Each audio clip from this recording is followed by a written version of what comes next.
Des difficultés avec les maths? Découvrez le pack de mathématiques. 5 guides complets couvrant le calcul, l'algèbre, la trigonométrie, la géométrie et les statistiques.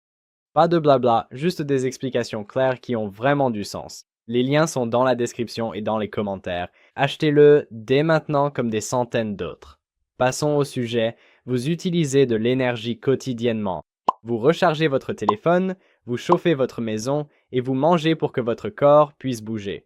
Mais pourquoi votre café refroidit-il sans jamais se réchauffer tout seul? Pourquoi votre voiture consomme-t-elle du carburant?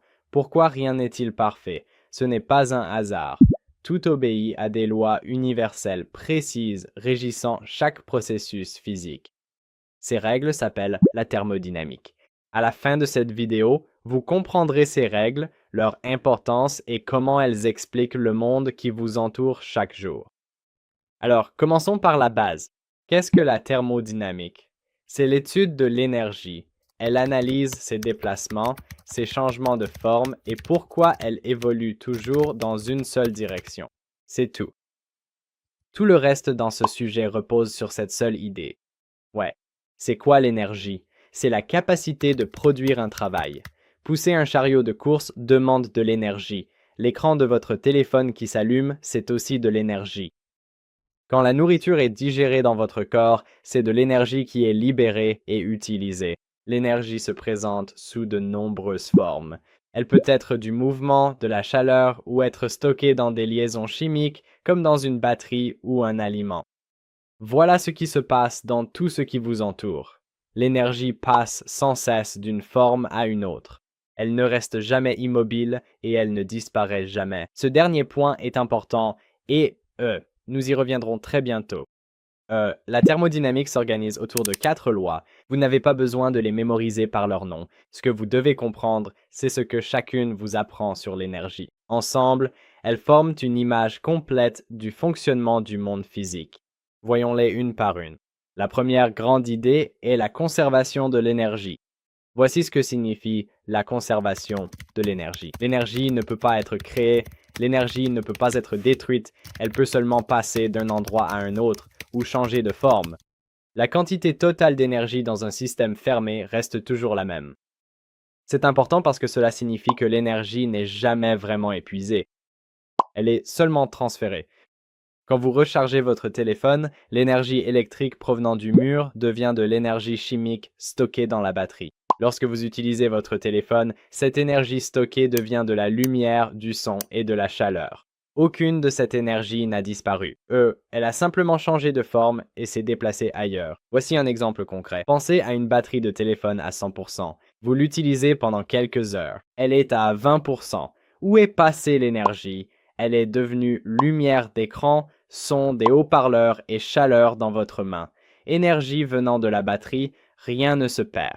La batterie est plus faible car l'énergie en sort, pas parce qu'elle cesse d'exister. L'essentiel est que l'énergie est toujours conservée. Quand quelque chose en manque, cette énergie se déplace ailleurs. Elle n'a pas été détruite. Maintenant, parlons de la chaleur et du travail. Ce sont les deux façons dont l'énergie se déplace entre les objets et les systèmes. Voici ce que signifie la chaleur en thermodynamique. C'est l'énergie qui se déplace d'un objet chaud vers un objet plus froid. C'est tout. La chaleur est de l'énergie en transit à cause d'une différence de température. Quand vous tenez une tasse de café chaude, la chaleur passe de la tasse à votre main. Ce transfert d'énergie, c'est la chaleur. Voici ce que signifie le travail en thermodynamique. Le travail est l'énergie transférée par une force physique qui provoque un mouvement. Quand un piston dans un moteur est poussé par un gaz en expansion, c'est du travail. Quand vous poussez une boîte sur le sol, vous effectuez un travail sur la boîte. C'est important parce que chaque machine que vous utilisez convertit l'énergie par l'un ou l'autre de ces mécanismes, ou les deux. Une machine qui utilise uniquement le transfert de chaleur comme un radiateur déplace de l'énergie sans produire de mouvement. Une machine qui convertit la chaleur en travail, comme un moteur, utilise les différences de température pour générer une force physique. Si vous comprenez quel mécanisme un appareil utilise, vous comprenez pourquoi il se comporte comme il le fait, pourquoi il chauffe, pourquoi il a besoin de carburant et pourquoi il a des limites quant à ses performances. La différence entre la chaleur et le travail, c'est la différence entre une énergie qui se déplace passivement et une énergie dirigée pour accomplir quelque chose d'utile. Voici un exemple du quotidien. Une bouilloire qui fait bouillir de l'eau utilise de l'énergie électrique. Cette énergie devient de la chaleur qui se transfère dans l'eau et en élève la température. Un moteur de voiture utilise l'énergie du carburant. Cette énergie fait se dilater des gaz chauds qui poussent les pistons, lesquels font tourner les roues. La bouilloire transfère l'énergie uniquement par transfert de chaleur. Le moteur convertit la chaleur en travail. Même principe fondamental, mais le moteur ajoute l'étape de transformer cette chaleur en force mécanique dirigée. Le point clé est le suivant. La chaleur et le travail sont deux façons dont l'énergie se déplace. La chaleur circule par écart thermique. Le travail naît quand une force déplace un objet. Les machines qui convertissent la chaleur en travail sont à la base de presque tous les moteurs jamais construits. C'est la partie importante. Parlons de la température, car la plupart des gens ne comprennent pas vraiment ce qu'est la température. Voici ce que la température mesure réellement. La température est une mesure de l'énergie cinétique moyenne des particules dans une substance. L'énergie cinétique est l'énergie du mouvement, donc la température vous indique à quelle vitesse en moyenne les particules d'un objet se déplacent. Une température plus élevée signifie que les particules se déplacent plus vite en moyenne. Une température plus basse signifie qu'elles se déplacent plus lentement. Cela explique pourquoi la chaleur circule toujours du chaud au froid. Les particules rapides de l'objet chaud transfèrent de l'énergie aux particules plus lentes de l'objet froid lors de leurs interactions. Cela continue jusqu'à ce que les deux objets atteignent la même température. À ce moment-là, il n'y a plus de différence de température, donc il n'y a plus de transfert net d'énergie. Cet état s'appelle l'équilibre thermique. Voici un exemple simple. Vous sortez un verre froid du réfrigérateur et vous le laissez sur le comptoir. Le verre semble froid. Mais en réalité, ce qui se passe, c'est que la chaleur de l'air ambiant passe dans le verre. La pièce est plus chaude, donc ces particules ont plus d'énergie. Elles transfèrent de l'énergie au verre plus froid jusqu'à ce que les deux atteignent la même température. Le verre ne reste pas froid. Il se réchauffe à température ambiante. L'essentiel, la température mesure le mouvement des particules. La chaleur s'écoule toujours du chaud vers le froid, jamais l'inverse spontanément. Voici pourquoi c'est important. La deuxième loi de la thermodynamique est essentielle pour comprendre le monde réel. Voici ce que signifie la deuxième loi. Dans tout processus naturel, l'énergie se disperse. Elle passe d'un état concentré à un état dispersé, d'un ordre à un désordre. Cette tendance à la dispersion est inscrite dans l'univers. Cela se produit toujours. Cela ne peut pas être inversé sans dépenser plus d'énergie pour le faire. C'est pourquoi votre café refroidit. La chaleur concentrée dans le café se disperse dans l'air plus frais qui l'entoure. La chaleur ne se reconcentre pas spontanément dans la tasse. Cela exigerait que le processus fonctionne à l'envers, et la deuxième loi dit que cela n'arrive pas naturellement. Voici un exemple clair. Mettez une goutte de colorant alimentaire dans un verre d'eau. La couleur se répand d'elle-même dans l'eau. Vous ne voyez jamais toute la couleur se rassembler spontanément en une seule goutte. La diffusion se produit parce qu'il existe énormément plus de façons pour les molécules d'être dispersées que concentrées. La nature évolue toujours vers l'état le plus probable. Le point clé est le suivant. L'énergie se disperse naturellement et devient moins concentrée. Ce processus est irréversible sans intervention extérieure. C'est dans cette direction que l'univers évolue. Laissez-moi vous montrer exactement comment cela fonctionne avec le concept d'entropie. Voici l'entropie. C'est la mesure du désordre ou de la dispersion de l'énergie dans un système. Une entropie élevée signifie que l'énergie est dispersée et moins exploitable. Une faible entropie signifie que l'énergie est concentrée et plus capable de produire du travail. C'est important parce que l'entropie indique dans quelle direction un processus évoluera naturellement. Les processus qui augmentent l'entropie se produisent d'eux-mêmes. Les processus qui diminuent l'entropie nécessitent un apport d'énergie. Voici un exemple domestique. Pensez à une pièce bien rangée. Il faut des efforts pour l'organiser. Si on la laisse sans surveillance, elle devient progressivement plus désordonnée. Une pièce en désordre ne s'organise jamais spontanément. L'état ordonné est une situation de faible entropie, très organisée et qui demande des efforts pour être maintenue. L'état en désordre correspond à une entropie élevée du désordre et c'est ce qui se produit naturellement avec le temps sans effort. Le point clé est le suivant. L'entropie augmente toujours dans un système fermé. L'univers tend vers le désordre. Maintenir l'ordre coûte toujours de l'énergie. Relions maintenant cela à l'efficacité, car c'est ici que la thermodynamique devient très concrète. Voici ce que signifie l'efficacité. L'efficacité est le pourcentage d'énergie d'entrée qui est converti en énergie utile en sortie. Si vous mettez 100 unités d'énergie dans une machine et que vous obtenez 30 unités de travail utile, l'efficacité est de 30%. C'est important parce que la deuxième loi nous dit qu'aucune machine ne peut jamais être efficace à 100%. De l'énergie est toujours perdue en chaleur pendant la conversion. Ce n'est pas un défaut. C'est une loi fondamentale de l'univers. Le physicien Sadi Carnot calcula l'efficacité maximale de toute machine thermique au début du 19e siècle. Sa formule, appelée limite de Carnot, montre que l'efficacité dépend de l'écart de température entre source chaude et échappement froid. Même idéalement, avec le plus grand écart possible, elle reste sous les 100%. Aucune ingénierie n'y changera rien. La limite de Carnot est infranchissable. C'est un plafond qui ne peut pas être franchi. Voici un exemple concret. Un moteur de voiture à essence reçoit de l'énergie provenant du carburant. Il transforme 25 à 30% de l'énergie en mouvement. Les 70 à 75% restants se perdent en chaleur par l'échappement et autour du moteur.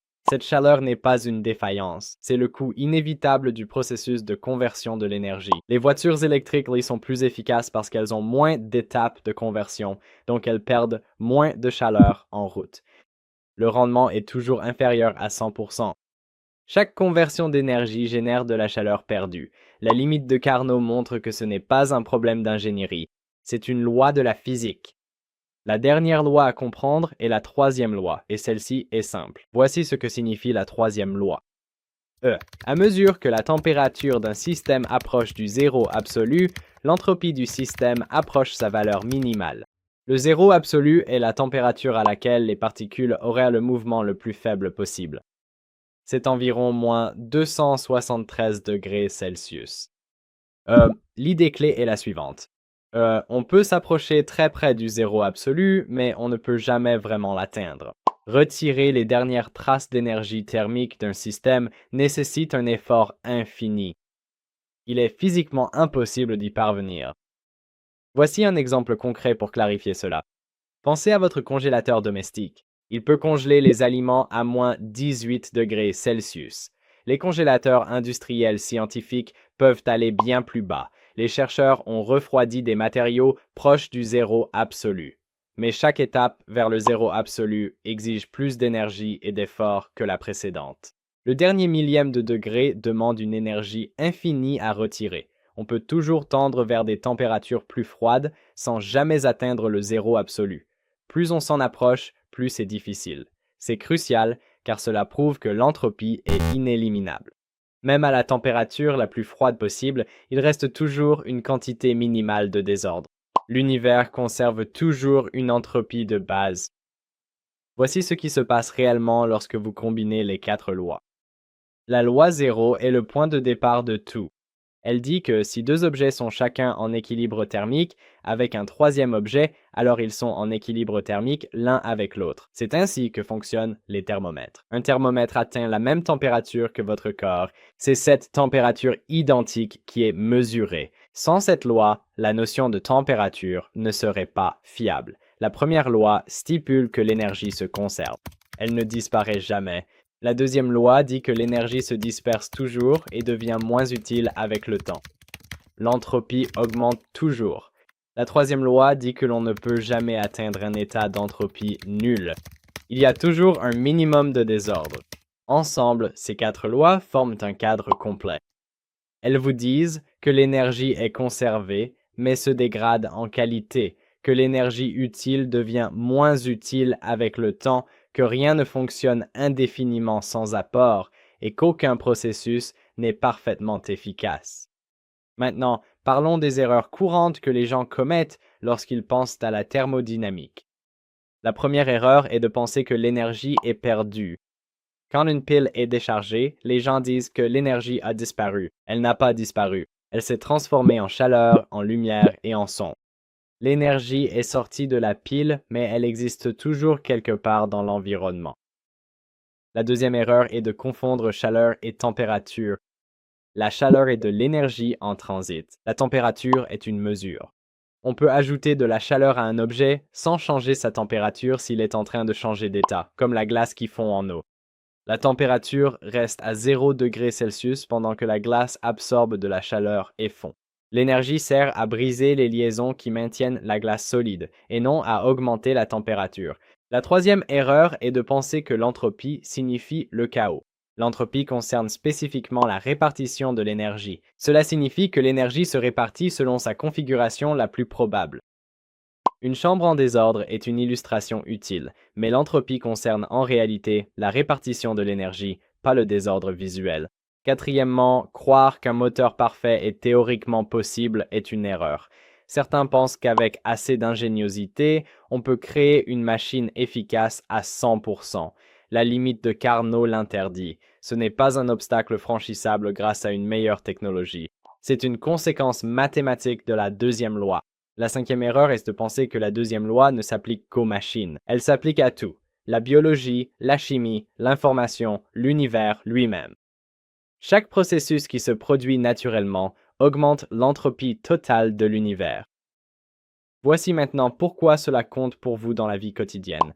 Lorsque vous payez une facture de chauffage en hiver, vous payez pour lutter contre l'entropie. La chaleur s'échappe naturellement de votre maison chaude vers l'extérieur froid. Votre système de chauffage remplace constamment cette énergie perdue. Vous ne chauffez pas un espace statique. On lutte sans cesse contre le flux naturel de la chaleur. Plus l'isolation est efficace, plus elle s'échappe lentement et moins il faut d'énergie pour la remplacer. Pour un réfrigérateur, on utilise l'électricité pour forcer la chaleur du froid vers le chaud contre son flux naturel. Cela consomme de l'énergie. Un compresseur électrique déplace la chaleur de l'intérieur du réfrigérateur vers l'extérieur. Le réfrigérateur ne produit pas de froid, mais extrait simplement la chaleur. Ainsi, l'arrière du réfrigérateur chauffe la cuisine et laisser sa porte ouverte ne permet pas de refroidir la pièce. Il ne fait que déplacer la chaleur d'une partie de la pièce à une autre. Lorsque la nourriture se gâte, l'entropie augmente. Les molécules complexes et organisées des aliments frais se décomposent en forme plus simple et plus désordonnée. La réfrigération ralentit ce processus en ralentissant le mouvement moléculaire, ce qui ralentit les réactions chimiques responsables de la détérioration, mais elle ne les arrête pas complètement. C'est pourquoi même les aliments réfrigérés finissent par se gâter. Choisir une voiture électrique plutôt qu'à essence réduit les étapes de conversion d'énergie. Un moteur à essence transforme le carburant en chaleur, la chaleur en gaz en expansion, le gaz en mouvement de piston et enfin en rotation des roues. Chaque conversion perd une partie de l'énergie en chaleur. Un moteur électrique convertit directement l'électricité en rotation. Moins d'étapes réduit les pertes. Les moteurs électriques dépassent 90% de rendement, alors que les moteurs à essence atteignent à peine 35%. Rassemblons tout cela. La thermodynamique repose sur 4 lois. L'énergie est toujours conservée. Elle ne disparaît jamais. L'énergie se disperse toujours et devient moins utile avec le temps. Maintenir l'ordre et concentrer l'énergie nécessite toujours un apport. Et il est impossible d'atteindre le zéro absolu ou l'entropie nulle. Elles expliquent pourquoi les machines consomment du carburant. Rien ne dure indéfiniment. La chaleur va du chaud au froid et l'efficacité a une limite infranchissable. Votre café refroidit sans jamais se réchauffer seul. Nul besoin d'être ingénieur pour s'en servir. En isolant votre maison, vous ralentissez le transfert thermique et réduisez vos coûts. En rechargeant un appareil, vous stockez de l'énergie à faible entropie pour un travail futur. En achetant un appareil plus efficace, vous choisissez un système convertissant mieux son énergie d'entrée en énergie utile, en gaspillant moins de chaleur. La thermodynamique n'est pas réservée aux spécialistes. Elle décrit le comportement de l'énergie dans le monde réel et vous la comprenez désormais.